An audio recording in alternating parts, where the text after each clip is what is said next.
Omega, bonjour. Madame, monsieur, bonjour. Retour sur l'info sur Omega TV, Radio Omega et nos plateformes digitales, tout en analyse, décryptage et commentaires de l'actualité. C'est l'heure de Trait de Plume. On est donc samedi et à la une aujourd'hui, le Burkina qui se retire de la CEDEAO. Avec lui, ses deux voisins de l'AES, les trois pays déplorent un éloignement de l'institution vis-à-vis des idéaux des pères fondateurs. Une institution qui serait également passée sous influence étrangère, selon le Burkina, le Mali et le Niger. Et on y revient dans cette émission. Au Burkina, l'instance de régulation des médias a un nouveau président. Idrissa Ouedraogo, analyste de la communication politique, ancien maire également, a été installé à la tête du Conseil supérieur de la communication, un CSC réformé en novembre dernier, et on en parlera. On parle aussi CAN 2023. Les quarts de finale ont débuté hier. Le Nigeria et la RD Congo sont les premiers qualifiés pour le dernier carré de cette compétition africaine. Le Burkina, lui, est tombé face au Mali mardi dernier. On fait le bilan tout à l'heure avec Stéphane Sanou. Il est journaliste chez Savane Média. Bienvenue sur ce plateau. Merci. Bonjour à tous, bonjour à toutes. Merci beaucoup à vous et merci également à Yamba Kaboré qui est avec nous. Il est journaliste indépendant basé à Abidjan et vous êtes également correspondant de presse. Bonjour et bienvenue. Bonjour Fatal, c'est plutôt Kabré Yamba. Pardon, Cabré au lieu de Caboré. Merci beaucoup à vous d'être avec nous aujourd'hui. Ravi de vous retrouver également, madame, monsieur, sur Omega TV, Radio Omega et nos plateformes digitales. Je suis Abdul Fattah Thiamtouré. Pour ceux qui nous suivent sur la FM 103.9 à Ouagadougou, 104.7 à Bobo, du Lasso Radio Omega. On débute donc avec ce sujet, le retrait du Burkina des instances de la CEDEAO, mais pas seulement le Burkina puisqu'il est suivi par le Mali et le Niger. L'annonce a été faite dimanche dernier par les trois pays en simultané sur les télévisions nationales des trois pays. Donc une déclaration commune avec effet immédiat depuis les trois capitales qui sont désormais liées par l'Alliance des États du Sahel. Pour les trois alliés, la CEDEAO ne répond plus aux aspirations des peuples et se serait éloigné des idéaux qui ont prévalu à sa création en 1975. Et en plus, la CEDEAO serait passée sous l'influence de puissances étrangères. Je commence avec vous, Yamba Kabré. Ce sont des motifs bien fondés à votre avis?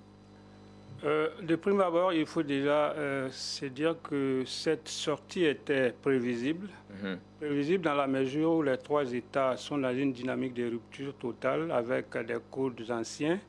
Et cette rupture vient corroborer en quelque sorte la dynamique de révolution souhaitée par ces trois entités en transition, mais qui plus ou moins sont dans une dynamique de transformation de la donne politique au niveau international.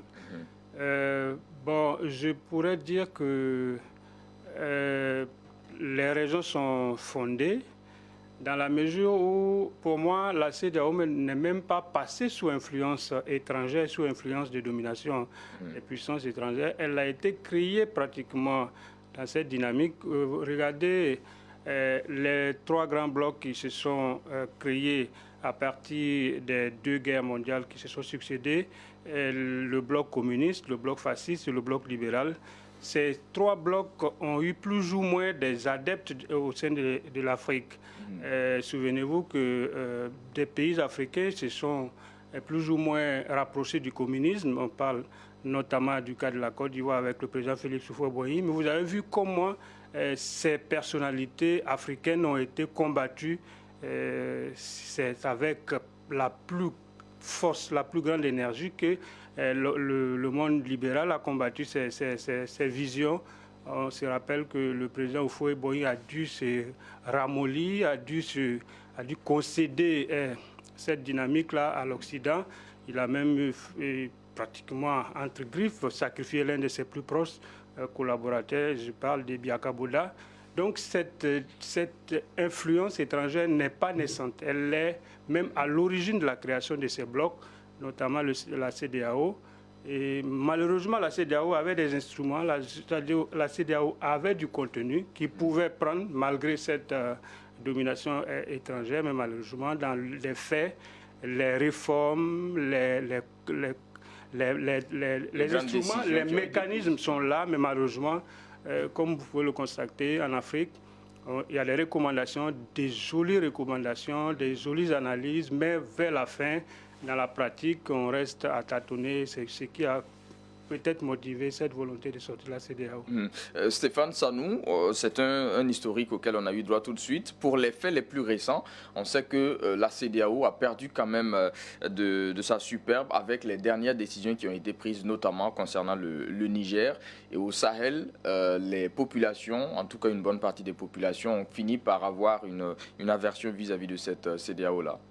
Tout à fait. Moi, je pense que cette sortie est surtout motivée par les insuffisances de la CEDEAO, comme vous l'avez sans doute relevé tout à l'heure. Si on s'en tient vraiment à certaines décisions ou encore à certaines raisons, on peut culpabiliser la CEDEAO. Et moi, j'ai toujours reproché à la CEDEAO sa ligne qui n'est pas anticipative. Et d'abord, quand on prend le volet politique, on sait très bien que la CEDEAO devait par moment, ou très souvent même, développer des mesures anticipatives liées à certaines décisions politiques. C'est vrai qu'on ne doit pas s'ingérer dans les affaires internes des États, mais il fallait que la CEDEAO se lève par moment pour toujours anticiper sur certaines décisions politiques. Je parle notamment des troisièmes mandats qui ont créé des situations malheureuses dans des pays, et la CEDEAO arrive à un moment donné où on n'a plus besoin d'elle, c'est des sanctions. Et maintenant, avec la situation sécuritaire que nous connaissons, on a toujours reproché à la CEDEAO son mutisme ou encore sa non-participation réellement dans la lutte contre l'insécurité dans les trois pays, notamment au Burkina Faso, au Mali et au Niger. Et quand ces États décident à un moment donné de se créer ou encore de développer certaines initiatives pour pouvoir faire face à cette situation sécuritaire, et que la CEDEAO se lève ou prend des décisions vraiment qui endeuillent ou qui rendent très très malheureux les peuples de ces trois pays, je pense que ces motifs sont bien fondés. Et la goutte d'eau qui a fait déborder le vase, c'est bien sûr ces décisions inhumaines face au peuple nigérien, à tel point que la CEDEAO a été décriée par presque tout le monde, même ceux qui avaient un peu de l'estime pour la CEDEAO, ont pu vraiment décrier ces mesures décisionnelles qui, à la limite, semblaient être entre griffes criminelles. Donc je pense que ces motifs... Pour la CEDEAO, c'est aussi des moyens de pression pour que les autorités puissent, à un moment donné, céder aux règles qui ont été édictées au niveau de la CEDEAO. Quand on s'oppose au coup d'État, il faut bien avoir des moyens de pression. Est-ce que ça ne se comprend pas dans ce sens-là aussi? Moi, je pense que la CEDEAO, elle est au-delà. Elle est très forte avec ses décisions concernant le peuple nigérien. Au Burkina Faso, les décisions étaient plus ou moins souples, et même au Mali, mais au Niger, je pense que la CEDEAO a voulu dire, bon, comme chaque fois je prends des décisions assez souples, il faut que pour le Niger, ce soit davantage plus drastique. Ne pas assister à d'autres coups d'État. Mais malheureusement, c'était très fort et tout le monde l'a décrié, et voilà aujourd'hui les conséquences. Et comme on l'a relevé, la CEDEAO aujourd'hui devait aller au-delà de ces réunions entre présidents, entre officiels, entre chefs d'État, parce que les peuples aujourd'hui ont compris qui est réellement la CEDEAO. Qui est réellement la CEDEAO? Pourquoi la CEDEAO est là? Nous, on a appris la CEDEAO à l'école. On nous a appris que la CEDEAO, c'est une communauté économique des États de l'Afrique de l'Ouest qui devrait permettre aux États de s'intégrer, d'avoir une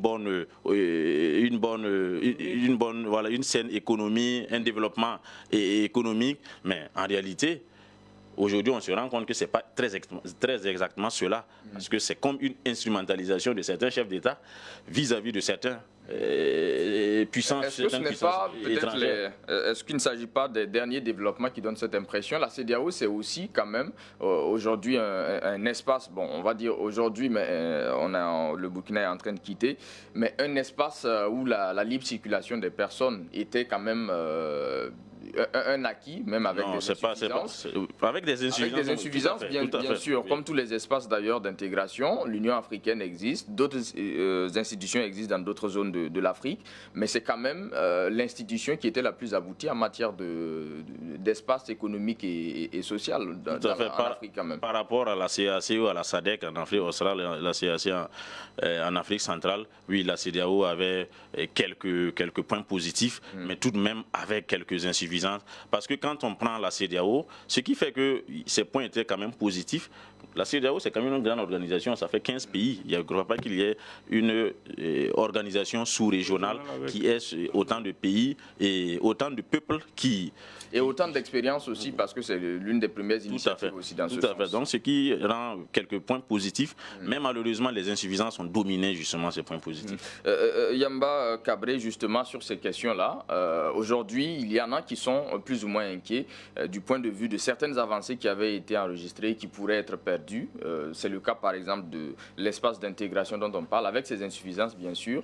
Mais aujourd'hui, avec une carte d'identité nationale, on peut aller jusqu'au Nigeria. Et si ça change, ça devient un poids pour peut-être les populations. C'est peut-être ces éléments-là que les gens regardent. Est-ce que ces éléments-là ne vont pas au-delà justement des réunions entre chefs d'État? Pour tout dire, je pense qu'il ne faut pas jeter l'opprobre sur la CEDEAO. Tout n'est pas parfait, mais tout n'est pas aussi mauvais, comme on l'a indiqué tout à l'heure. Mais ce que je voudrais peut-être dire, qui va peut-être aider à comprendre le fondement de cette sortie de la CEDEAO, n'est pas forcément lié à des questions communautaires très basiques, en fait.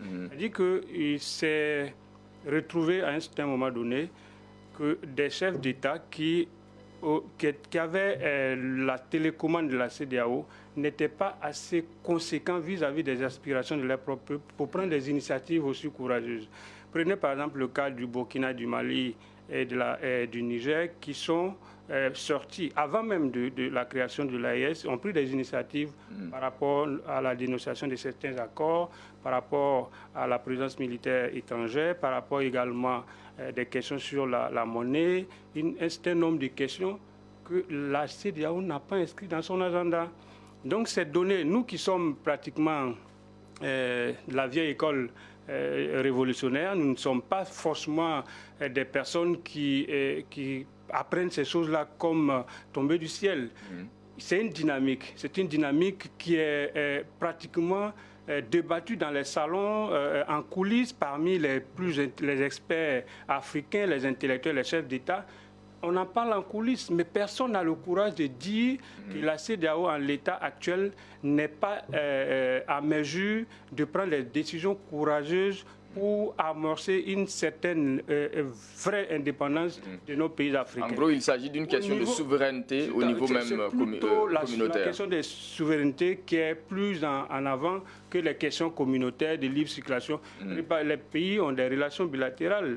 Les questions de la libre circulation des personnes et des biens, que ce soit au niveau il y a des accords qui existent. Prenez par exemple le cas entre la Côte d'Ivoire et le Burkina. Il y a le traité. Avant le traité, il y avait des accords.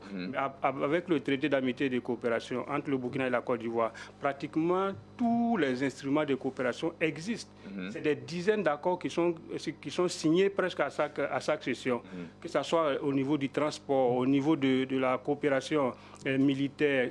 Toutes les questions sont réglées en relation bilatérale. Mais la CEDEAO devait aller au-delà de ces questions minimales pour, en tout cas, exercer un poids, avoir un contenu pour peser dans le Conseil des Nations, pour peser, porter la voix des populations, pour dire à certaines choses qui étaient par le passé.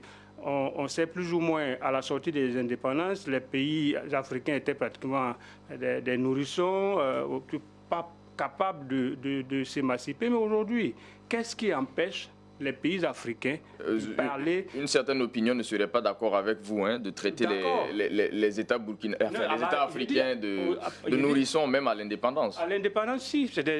Ils étaient à la naissance, puisque c'était à la naissance de ces Les États s'équivalent sur le plan international. Quand on sort du colonialisme et qu'on devient indépendant, on prend du temps pour mûrir ses idées, pour mûrir sa carapace avant de peser dans le débat international. Mais aujourd'hui, toutes les donnes sont là pour que l'Afrique puisse peser dans ces débats. Mais malheureusement, les instruments que nous nous sommes donnés n'osent pas, en fait. Donc ces trois États ont osé et sont dans la dynamique d'oser encore davantage pour rééquilibrer les choses. Pour s'affranchir, si on suit donc cette logique-là. Alors, les pays de l'AES reprochent justement à la CEDEAO un autre grief, de n'avoir pas suffisamment porté assistance aux trois États, de n'avoir pas porté assistance du tout, si on s'en tient même aux déclarations qui sont faites, à ce que le chef de l'État, le capitaine Ibrahim Traoré, a dit récemment dans une autre interview. La CEDEAO n'a pas porté assistance aux pays sahéliens qui sont en face d'une crise existentielle. Tout à fait. Vous partagez cette vision-là? Je partage cet avis, on l'a dit tout à l'heure. C'est comme si la CEDEAO attendait des instructions de l'extérieur pour s'engager. Quand il s'agit des questions à l'international pour condamner des situations de guerre comme en Ukraine et tout, la CEDEAO, les pays africains sont aptes à se mouvoir. Mais il s'agit de nous. Une association, d'abord, c'est la solidarité. Les deux pays sont attaqués par des terroristes. Jusqu'à aujourd'hui, on ne connaît pas l'entité qui est derrière ces groupes armés qui attaquent nos parents. Mais la CEDEAO n'a pas daigné trouver un mécanisme d'abord même de poser le problème au niveau des Nations Unies.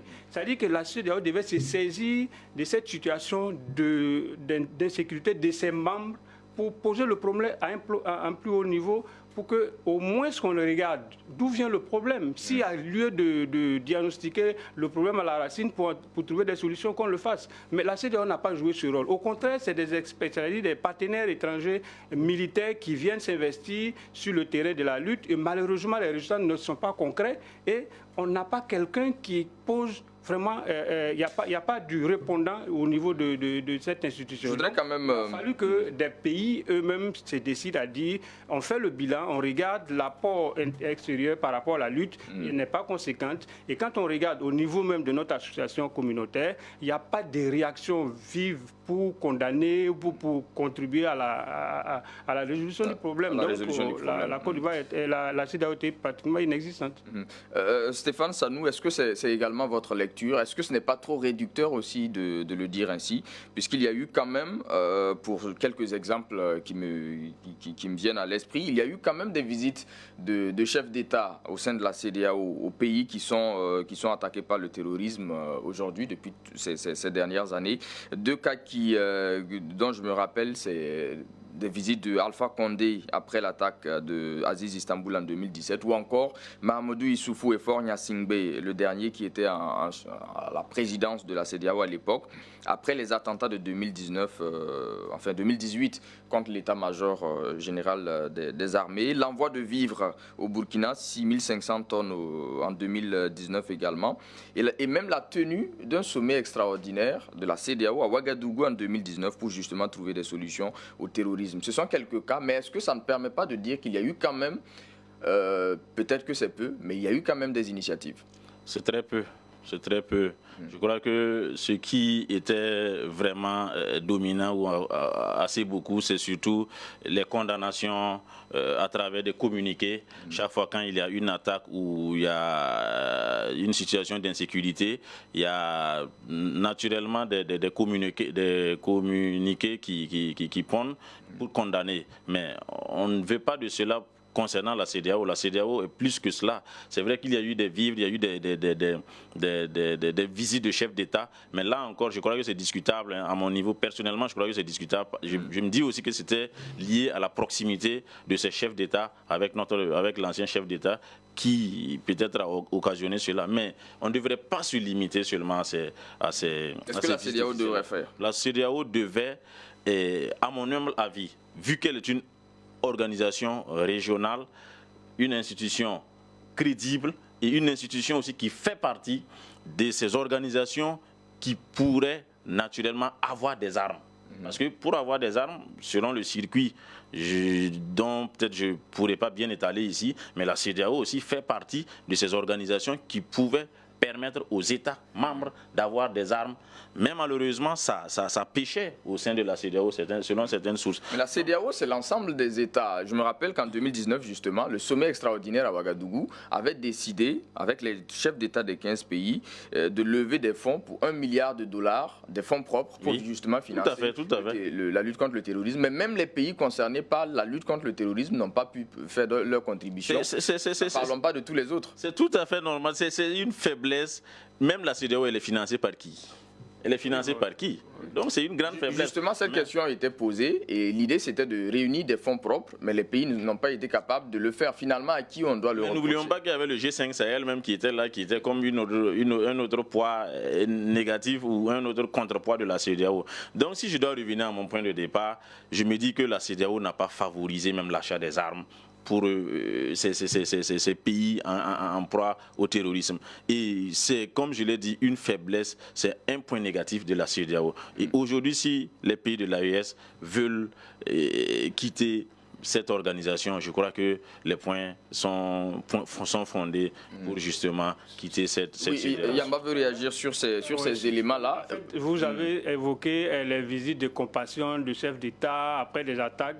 Je ne pense pas que ça puisse être comptabilisé comme des actions concrètes dans une situation. Sur le plan diplomatique, c'est quand même quelque chose. Quand un chef d'État se déplace, c'est quelque chose. C'est symbolique. Comme mon confrère l'a signifié, c'est peut-être dû à la proximité de ces chefs d'État avec le président à l'époque du Burkina. Mais ça ne veut pas dire que la CEDEAO a, même le G5 Sahel, qu'est-ce qu'il fait? Quel est le montant qui était attendu?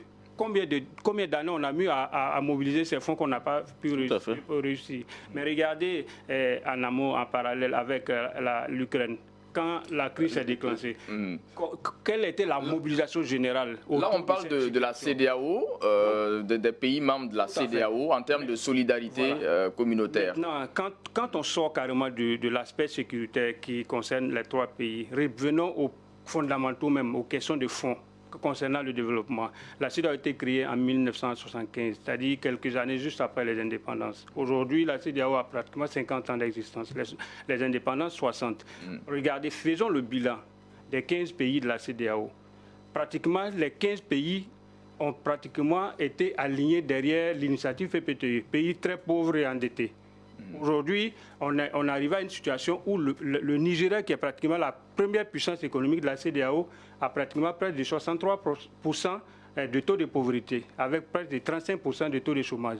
La Côte d'Ivoire, qui est la deuxième grande puissance de cette même institution, est pratiquement à la traîne derrière le Nigeria, avec pratiquement 40% de taux de pauvreté. Et encore, au niveau d'autres éléments, on se retrouve avec une situation... comment on appelle, avec des PIB qui sont intéressants, un taux de croissance, des chiffres qui sont officiellement reluisants et jolis à regarder. Mais derrière ce fumée, cet écran de fumée, il y a des populations qui n'arrivent même pas à joindre les deux bouts. C'est-à-dire que même sur le plan économique, il n'y a pas eu d'avancée majeure. Il n'y a pas eu d'avancée, il n'y a pas eu franchement des programmes de développement endogène de cette institution pour permettre à la CEDEAO d'être crédible, d'être un instrument qu'on peut défendre. Franchement, il y a des bons points, mais malheureusement, on ne peut pas aujourd'hui se dire que la CEDEAO a atteint ses objectifs. Je pense. Alors, on a beaucoup traîné sur le sujet. On pourrait y consacrer toute l'émission. Malheureusement, on a deux autres sujets abordés tout à l'heure. Mais dernier point que je voudrais que vous commentiez, c'est aussi ceux qui estiment qu'aujourd'hui, si les trois pays se sont retirés de la CEDEAO, c'est aussi et surtout parce qu'il y a des transitions qui sont en train d'aller à échéance et qui anticipent sur le fait que la CEDEAO pourrait durcir le ton et peut-être éventuellement imposer de nouvelles sanctions ou en tout cas de nouvelles pressions. Mais où est le mal? La question de la CEDEAO, est-ce que c'est de défendre la démocratie, coûte que la démocratie? Ça fait partie des instruments qui ont été adoptés par la CEDEAO, la promotion de la démocratie. La démocratie, c'est seulement les élections, c'est-à-dire choisir des dirigeants par un processus électoral. Pour le moment, ça fait partie des conditions au niveau de la CEDEAO. Mais une élection, c'est quoi? Une élection, c'est une partie de la population qui s'inscrit sur la liste électorale. Et c'est une partie de cette population inscrite qui va aux urnes. Et c'est une partie de ceux qui sont allés aux urnes qui choisissent le président. Mais elle n'est pas aussi légitime plus que des modes de gouvernance hors démocratie. On n'applaudit pas les coups d'État, mais une fois qu'un État a un dirigeant qui a une vision qui cadre avec les aspirations du peuple, une fois il est président, il est président. Il est président, il prend des initiatives et on doit pouvoir regarder qu'est-ce qu'il propose. Mais ce sont des agendas qui ont été arrêtés justement avec les régimes en place. Ce que la CEDEAO devait peut-être faire avec ses États, ce n'est pas voir que derrière cette décision de sortie, c'est un prétexte de camoufler le processus pour ne pas aller aux élections. C'est de dire, s'ils sont convaincus que cette démarche est bonne, essayons de regarder, essayons de les soutenir. C'est-à-dire, un père de famille qui voit son fils sortir, s'installer à côté, qui dit, bon, moi je préfère qu'aujourd'hui, je peux prendre ma liberté, mon indépendance par rapport à certaines choses du truc. Il faut regarder, il faut l'encourager, voir si tout est que cette idée est bonne, on verra. Entre nous, pays membres de l'Afrique, pays africains, on ne se déteste pas, on s'aime et on veut le meilleur pour nos peuples. D'accord. Ce n'est pas une question de contre ou pour la CEDEAO. Merci bien, Yamba Kabré. Stéphane Sanou, rapidement sur ça. Oui, pour même revenir au point de... Je pense que la CEDEAO devait même, pour pouvoir lutter efficacement contre le terrorisme, c'était d'abord de se détacher de cette influence occidentale. Si la CEDEAO arrivait déjà, premièrement, à se détacher de cette influence de certaines puissances occidentales, je crois que la CEDEAO allait pouvoir trouver quelques solutions. Maintenant, très rapidement, je crois qu'on ne doit pas se voiler la face. Juillet 2024, le rendez-vous de juillet 2024, c'est dans peu de temps, c'est dans 5 à 6 mois maximum, et il faut vraiment anticiper pour ne pas tomber sous le sceau d'une certaine condamnation ou d'un certain bombardement entre guillemets, parce qu'on se rappelle qu'on voulait bombarder le Niger pour pouvoir libérer Bazoum et permettre au Niger de retrouver son ordre constitutionnel. Donc c'est une mesure anticipative, tout le monde le sait, mais au-delà de ça, on le sent pas, mais c'est quand même un rapport de force que les pays veulent avoir face à la CEDEAO. Aujourd'hui, le rapport de force semble semble se positionner pour justement ces 3 pays. On voit que hier ou c'est avant-hier, le président nigérian est sorti, il a regretté et estime que ces peuples devraient revenir. La CEDEAO même a pondu un communiqué disant qu'il faut que ces peuples reviennent et qu'on va trouver une négociation qui puisse aller. Donc aujourd'hui, au-delà de cela, il y a une négociation, il y a un rapport de force qui est là. Et à côté, il ne faut pas non plus oublier, la CEDEAO craint de ne plus exister. Parce que si ces 3 pays réussissent leur retrait, je crois que d'autres pays, il est même ressorti selon certaines sources non officielles que certains pays même voudraient taperaient à la porte de l'AES. Et une fois quand tu deviens membre de l'AES et qu'il y a des avantages qui t'arrangent, sans doute la CEDEAO devient maintenant l'autre option, c'est-à-dire quitter. Donc merci, je crois que si tout ça est réuni, il n'y a pas de raison que les choses n'aillent pas mieux. Merci bien à tous les deux pour ces avis précieux sur ce sujet. On a beaucoup traîné sur ce sujet. On va aller très rapidement au deuxième sujet et on parle de l'avis de nos institutions, le CSC notamment, Conseil supérieur de la communication, qui a un nouveau président, Idrissa Ouedraogo, qui a prêté serment avec les 8 autres conseillers mardi. Il a été nommé par le chef de l'État mercredi pour siéger comme président et installé jeudi. C'est au pas de course. Je reste avec vous, Stéphane Sanou. Tout est urgent apparemment. Oui, tout est urgent et on sent qu'on veut toujours gagner cette guerre de communication parce que le CSC s'est positionné depuis 2022, début 2023, dans une dynamique de reconquête de la communication en temps de guerre. Aujourd'hui, quand on regarde même celui qui prend les devants même de cette institution, on l'a vu sur les plateaux, ses positions sont assez tranchées sur gagner cette guerre de communication.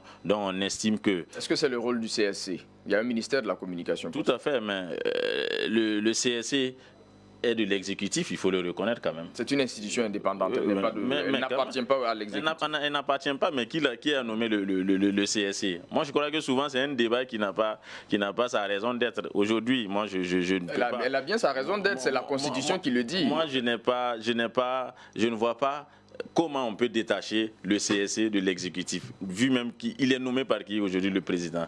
Donc c'est des choses, bon, c'est des débats qui peuvent toujours être reconduits à tout moment, mais je pense qu'aujourd'hui... Pour vous, le CSE est un instrument de l'exécutif? Moi, je pense que c'est clair et net. Et aujourd'hui, le CSE, certainement avec celui même qui le dirige aujourd'hui, je crois que les médias devraient faire attention face à leurs différentes productions. On y reviendra avec vous. En attendant la réaction de Yamba Cabré, justement sur... Je ne vais pas être aussi pessimiste que mon confrère pour dire que la façon de désigner son président par nomination du président est un fait acquis, que c'est une institution inféodée à l'exécutif. Mais c'est au regard d'un certain nombre de contextes, en fait. C'est-à-dire que quand vous regardez des institutions autonomes qui sont gérées par des présidents élus en interne, où il y a toujours des crises, on parle même, le CSE n'a pas échappé à cette crise en interne. Même au niveau d'autres institutions, c'est pratiquement le cas. Aujourd'hui, quand vous regardez la fédération, on va y arriver tout à l'heure, la fédération burkinabé de football, c'est pratiquement la même situation. Donc le fait que le président de l'institution soit nommé n'entrave pas son autonomie, son indépendance. Par contre, ce que je voudrais peut-être dire, c'est de regarder un peu comment cette dynamique peut se faire en temps de crise. Il faut savoir responsabiliser les journalistes, c'est-à-dire être professionnel.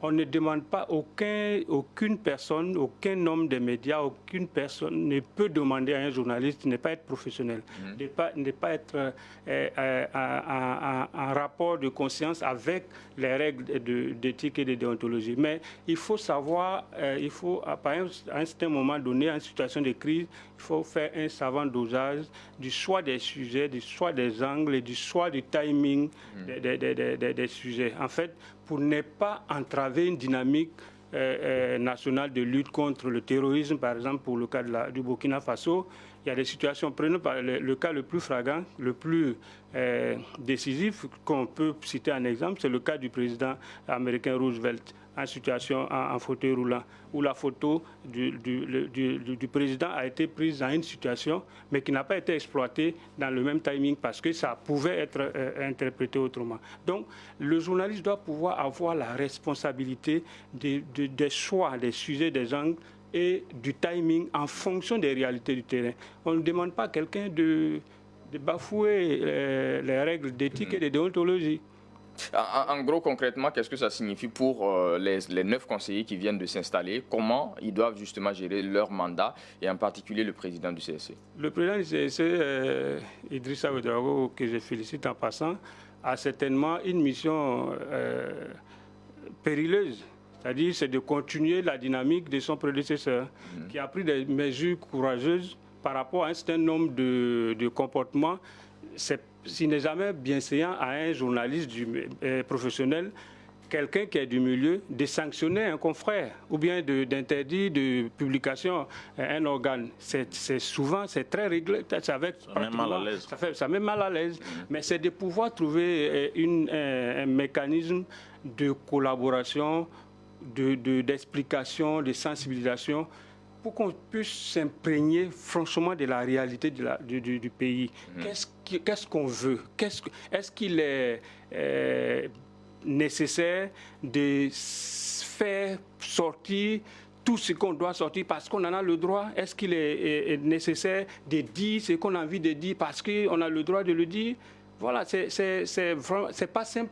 Mais il faut trouver la philosophie, la sagesse qui vont avec pour pouvoir mener à bien cette mission. Et ce n'est pas vraiment donné.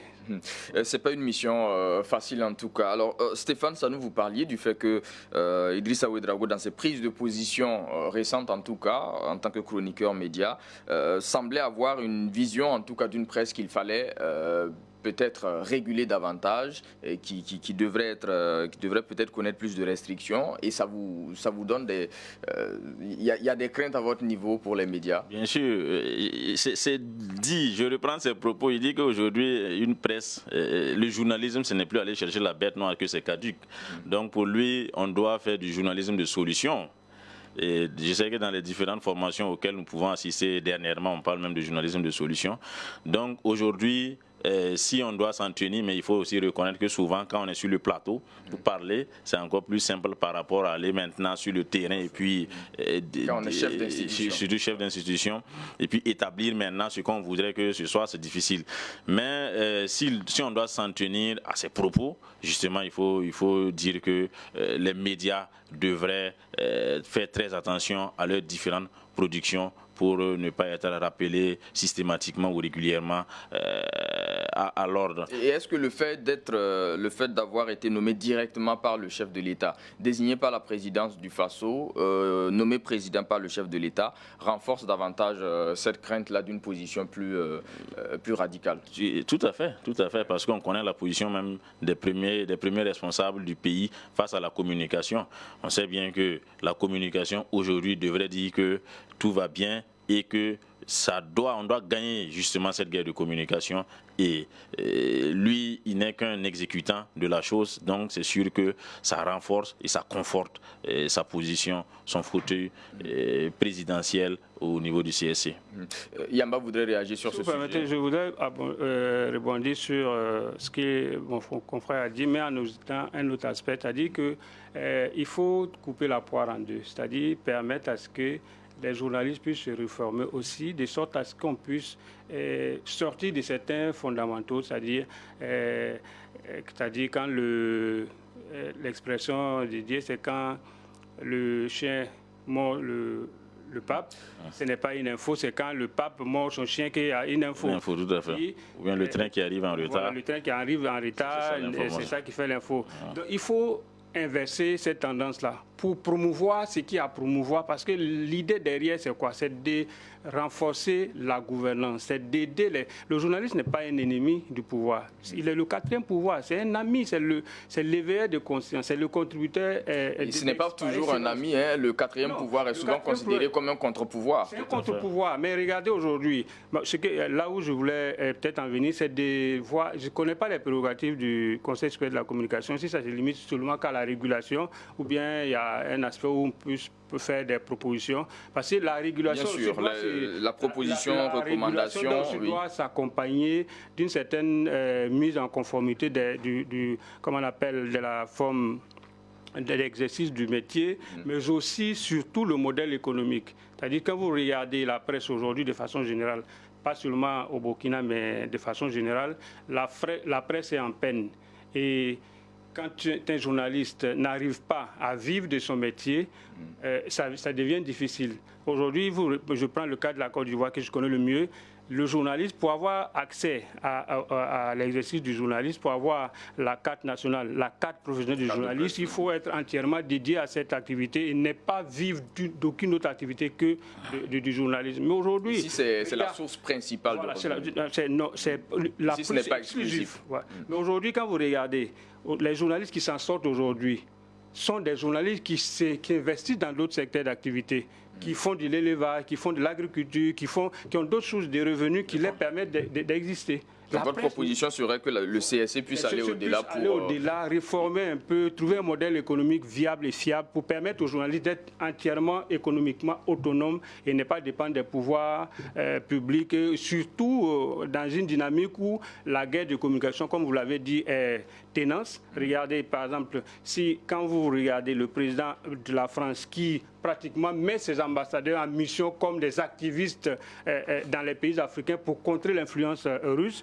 quand ces institutions au plus haut niveau investissent dans les médias pour créer des réseaux de communication pour contrer l'influence, imaginez un média dans un pays quelconque qui n'arrive pas à subvenir à ses besoins, qui n'arrive pas à faire face à ses charges et qui est contacté pour un financement quelconque, il va languir, il va aller vers ses fonds.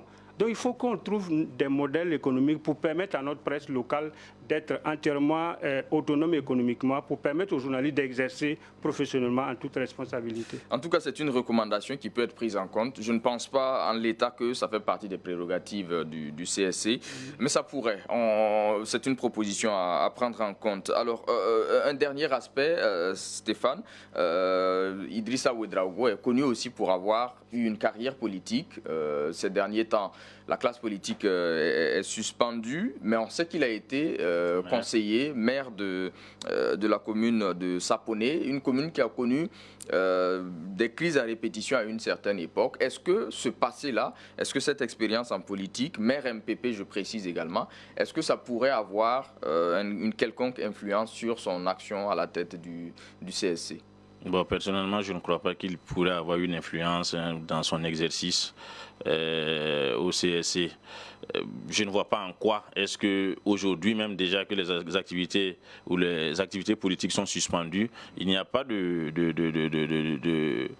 parti politique ou encore d'activités politiques qui existent ou qui s'établissent. Je ne vois pas en quoi est-ce que cela pourrait justement influencer sur ces différentes activités au CSC. Franchement. Et en termes de gestion, est-ce que, parce que beaucoup de gens aussi le disent, on va dire un peu plus en sourdine, qu'il a été à la tête d'une mairie qui a connu des problèmes et que ça pose aussi un problème de gestion. Est-ce que vous partagez cet avis-là?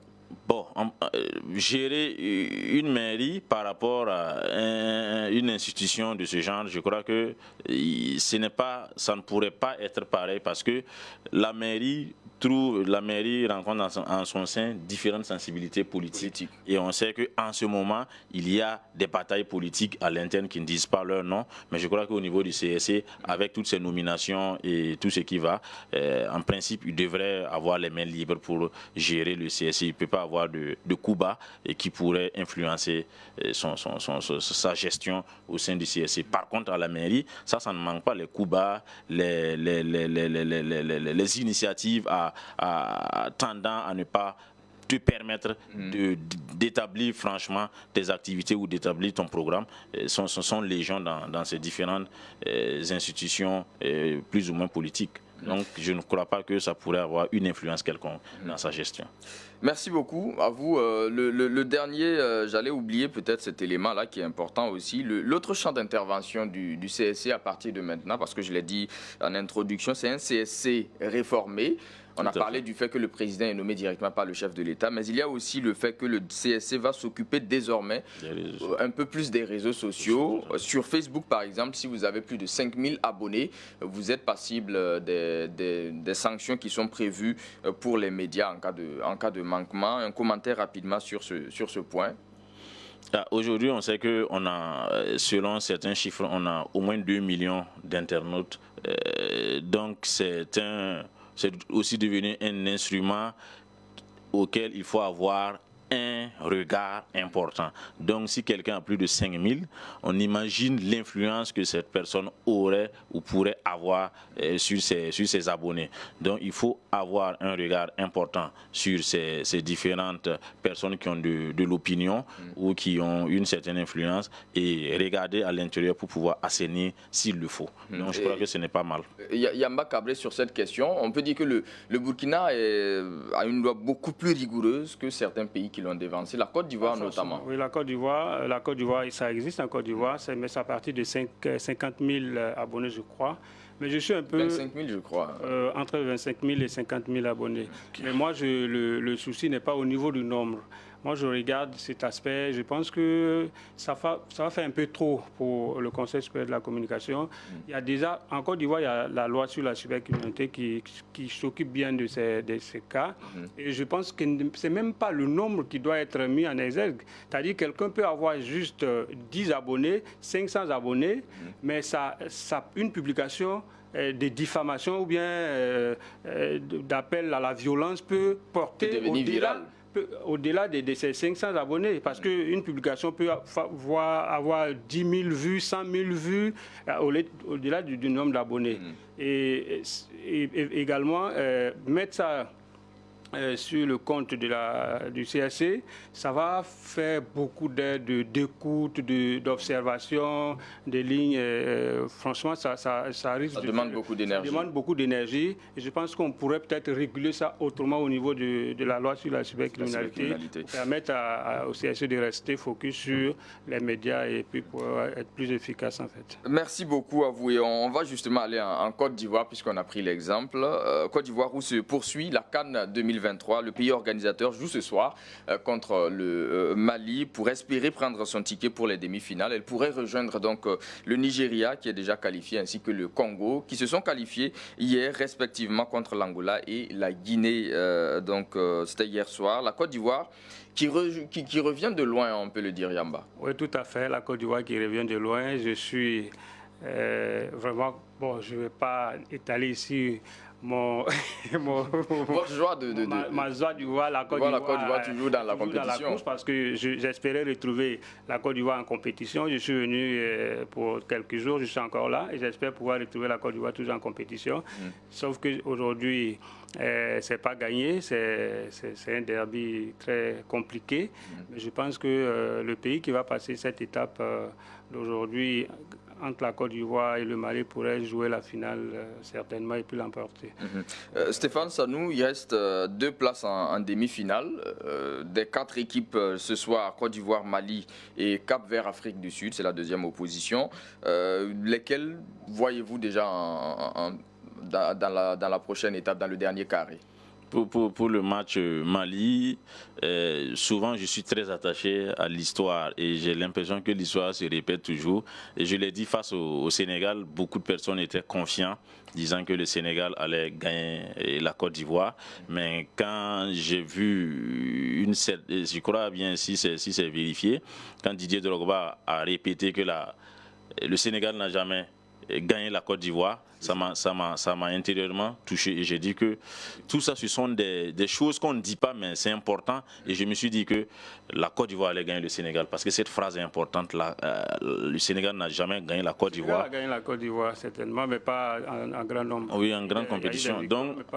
Donc c'est important et c'est ce qui revient aussi face au Mali, même si je suis un peu prudent face au jeu du Mali. Quand on regarde le jeu bien construit du Mali, on peut dire que la Côte d'Ivoire peut avoir certaines difficultés pour passer. Mais si je dois aussi rester attaché à l'histoire, je pense que la Côte d'Ivoire pourrait encore faire la surprise. On va parler des étalons très rapidement en une prise de parole chacun. Les étalons du Burkina qui n'auront pas cette chance-là de jouer les demi-finales, même pas les quarts de finale, puisqu'ils sont sortis en 8e mardi dernier face justement au Mali, plus solide et plus organisé. Bilan, 4 matchs, 2 défaites, 1 victoire et 1 nul, 4 buts marqués, dont 3 sur penalty et 6 buts encaissés.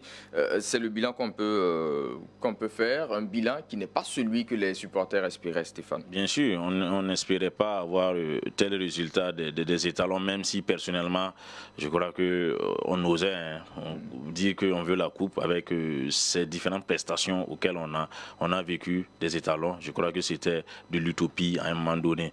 C'était de l'utopie parce qu'il y avait beaucoup de faiblesses dans l'équipe. Beaucoup de faiblesses et je crois qu'on a préparé juste le match contre l'Algérie pendant ces phases de compétition de la CAN.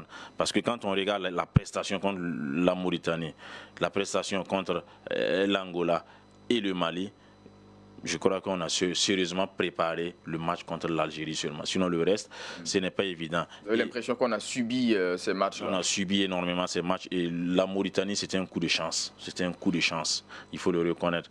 Et l'éternel problème, comme on le dit au sein de l'équipe nationale, c'est le finisseur. C'est celui qui va nous permettre en 30 secondes, en 1 minute, qui gagne cette occasion, qui ne la loupe jamais, à l'image de Didier Drogba, de Samuel Eto'o et de Sadio Mané même. Quand on regarde Sadio Mané, le numéro 10, il fait jouer, il fait marquer et il marque. Et nous, c'est ce qui nous manque jusqu'à présent. On n'a pas sérieusement de problème de gardien. On n'a pas sérieusement de problème de milieu. On n'a pas sérieusement de problème de défense. Mais on a sérieusement un problème d'attaquant. C'est-à-dire le tueur, finisseur qui va toujours faire la différence et sur qui on peut toujours compter. Malheureusement, à cette CAN, on en avait besoin. On en avait besoin. Yamba, qu'est-ce qui n'a pas marché à votre avis? En dehors de ce qui a été déjà dit pour aller vite. Pour aller vite, je ne suis pas très découragé de la prestation de façon globale des étalons. Parce que plus ou moins, il y a quand même eu des efforts qui ont été faits. D'abord, il y a des mythes qui ont été brisés. Le premier match gagné, même si le confrère dit que c'est un coup de chance, mais ça fait partie du sport. C'est un fait, c'est un acquis. On peut partir dans les autres compétitions en ayant en tête que Et ce mythe a été brisé, c'est un signe indien qui a été neutralisé. Et ensuite, quand on regarde le match suivant contre l'Algérie, le Burkina a beaucoup joué. Je pense que, comme il a dit, le match a été bien préparé, tout le monde était dans son élément. Malheureusement, on a pêché par un manque de rigueur, la conservation du score, des situations un peu biaisées qui nous font revenir au score. Et ensuite, le match contre l'Angola également. C'est vrai qu'on n'a pas été très percutant, mais je trouve quand même qu'on aurait même pu inquiéter l'Angola, on aurait même pu gagner l'Angola. Est-ce qu'il y a eu... oui. Est-ce qu'il y a un problème de sélectionneur? Est-ce que il y a plutôt un problème de gestion au niveau global, parce que quand vous regardez l'environnement de la Fédération burkinabé de football, avec tout ce qui se passe, les rivalités internes et tout un ensemble, même au-delà, le sport même de façon générale au Burkina actuellement, c'est pas reluisant. Quand vous regardez le niveau du football, l'environnement est pollué. Au niveau des infrastructures, il y a des grincements dedans. Il y a des situations qui franchement, qui méritent d'être regardées de près pour que nous puissions peut-être retrouver une équipe nationale. Je me rappelle, je suis venu en 1998 pour prendre part à la première CAN organisée au pays. Et depuis cette date, même bien avant, depuis 1994, le Burkina s'est qualifié, a commencé à être une équipe montante et les choses sont allées en crescendo. C'est maintenant que ça régresse, il faut qu'on rattrape les choses. Il faut rattraper les choses. Merci beaucoup Yamba Kabré, vous êtes journaliste indépendant, correspondant de presse. Et merci Stéphane Sanou, vous êtes des éditions, de Savane Média. Donc vous étiez notre invité ce matin. Merci à vous, madame, monsieur, de nous avoir suivis pour terminer sur ce sujet. On attend toujours notre stade du 4 août. Et ça, c'est le supporter des étalons qui parle. Merci beaucoup. On a besoin aussi d'un entraîneur qui sache parler aux étalons. Merci beaucoup. Donc, on va terminer sur cette note-là. On se retrouve samedi prochain, Inch'Allah, avec le même plaisir. Portez-vous bien, prenez soin de vous, prenez soin de vos proches. Excellent week-end.